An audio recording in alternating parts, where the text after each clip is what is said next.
दोस्तों, आज हम बात करने वाले हैं हिंदुओं की बहुत ही खास त्योहार की, जिसका नाम है धनतेरस।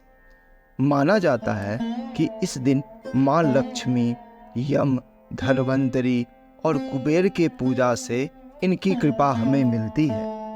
धनतेरस के दिन इसकी पौराणिक कहानी का भी विशेष महत्व है, जिसका संबंध माँ लक्ष्मी से है।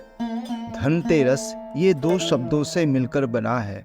धन और तेरस मतलब है धन को 13 गुना करना। एक समय की बात है, भगवान विष्णु मृत्युलोक जा रहे थे। लक्ष्मी जी ने भी साथ जाने का आग्रह किया तो भगवान विष्णु बोले, यदि आप मेरी सारी बातें मानोगी तभी चलो। लक्ष्मी जी ने स्वीकार कर लिया तो विष्णु भगवान उनके साथ पृथ्वी पर आ गए। कुछ देर घूमने के बाद एक स्थान पर उन्होंने लक्ष्मी जी से कहा, जब तक मैं ना आऊं आप यहीं रुको, मैं दक्षिण की ओर जा रहा हूं, मगर आप उधर मत देखना। विष्णु जी के जाने पर लक्ष्मी जी को बहुत ही ज्यादा जिज्ञासा उत्पन्न हुई कि दक्षिण दिशा में ऐसा क्या है कि भगवान खुद तो चले गए और मुझे मना कर दिया। उनसे रहा नहीं गया और वे भगवान के पीछे पीछे चल पड़ी। कुछ दूर पर एक सरसों का लहलहाता और खिला हुआ खेत दिखा तो उसकी शोभा देखकर वे उधर ही चल पड़ी और उसके फूल तोड़कर अपना श्रृंगार किया और आगे चली गई। आगे गन्ने का खेत दिखा तो वे 4 गन्ने लेकर गन्ने का रस चूसने लगी। उसी पल भगवान विष्णु जी आए और उनको श्राप दे दिया कि मेरे मना करने के बाद भी आप इधर आ गई और किसान के खेत में चोरी करने का अपराध भी कर बैठी। अब आप 12 वर्ष तक इस किसान की सेवा करो और इसे सजा के रूप में स्वीकार करो। ऐसा कहकर वे क्षीर सागर की तरफ चले गए। अब लक्ष्मी जी गरीब किसान के घर रहने लगी। लक्ष्मी जी ने किसान की पत्नी से कहा कि तुम पहले स्नान कर मेरी बनाई हुई देवी लक्ष्मी का पूजन करो, फिर खाना बनाना, इससे तुम जो मांगोगी वही मिलेगा।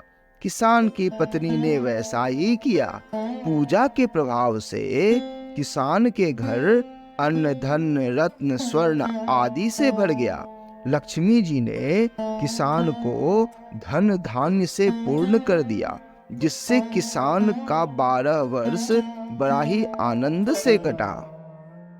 12 वर्षों के बाद जब भगवान लक्ष्मी जी को लेने आए तो किसान ने उन्हें भेजने से इनकार कर दिया।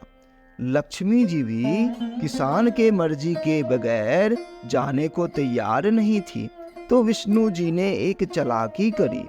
जिस दिन भगवान आए थे उस दिन वारुणी पर्व था, तो उन्होंने वारुणी पर्व का महत्व किसान को समझाते हुए कहा कि तुम परिवार सहित गंगा में जाकर स्नान करो और इन कौड़ियों को भी गंगा जल में छोड़ देना। जब तक तुम वापस नहीं आओगे तब तक हम लोग नहीं जाएंगे। इस पर किसान गंगा में सपरिवार नहाने चला गया। जैसे ही उसने गंगा में कौड़ियां डाली, वैसे ही 4 हाथ गंगा से निकले और वे कौड़ियां ले ली। तब किसान ने आश्चर्य से गंगा जी से पूछा, हे माता, ये 4 हाथ किसके हैं? तब गंगा जी बोली, ये मेरे ही हाथ हैं। तूने जो मुझे कौड़ियां भेंट दी है वो तुझे किसने दिया था? किसान ने जवाब दिया, जो स्त्री मेरे घर आई है उन्होंने ही दी हैं। इस पर गंगा जी ने किसान से कहा, वे स्त्री तो साक्षात लक्ष्मी और पुरुष भगवान विष्णु हैं, उन्हें जाने मत देना, नहीं तो तुम फिर से गरीब हो जाओगे। यह सुनकर किसान वहां से लौट आया। वहां भगवान और लक्ष्मी जी जाने को तैयार बैठे थे। किसान ने लक्ष्मी जी का आंचल पकड़ा और बोला, मैं आपको जाने नहीं दूंगा। इस पर विष्णु भगवान ने किसान से कहा, अरे ये तो चंचला है, बड़े बड़े इन्हें रोक नहीं पाए। मेरे शाप की वजह से ही ये तुम्हारे पास 12 साल रुकी। फिर भी किसान हठपूर्वक बोला कि मैं इनको जाने नहीं दूंगा। तब लक्ष्मी जी ने किसान से कहा, अगर मुझे रोकना चाहते हो तो मैं जैसा कहती हूँ वैसा करो।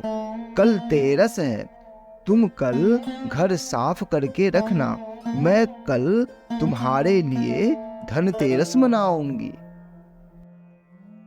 रात को घी का दीपक जलाना और शाम में मेरी पूजा करना, और एक तांबे के कलश में मेरे निमित्त रुपया रख देना। मैं उस कलश में निवास करूंगी, पर मैं तुम्हें दिखाई नहीं दूंगी।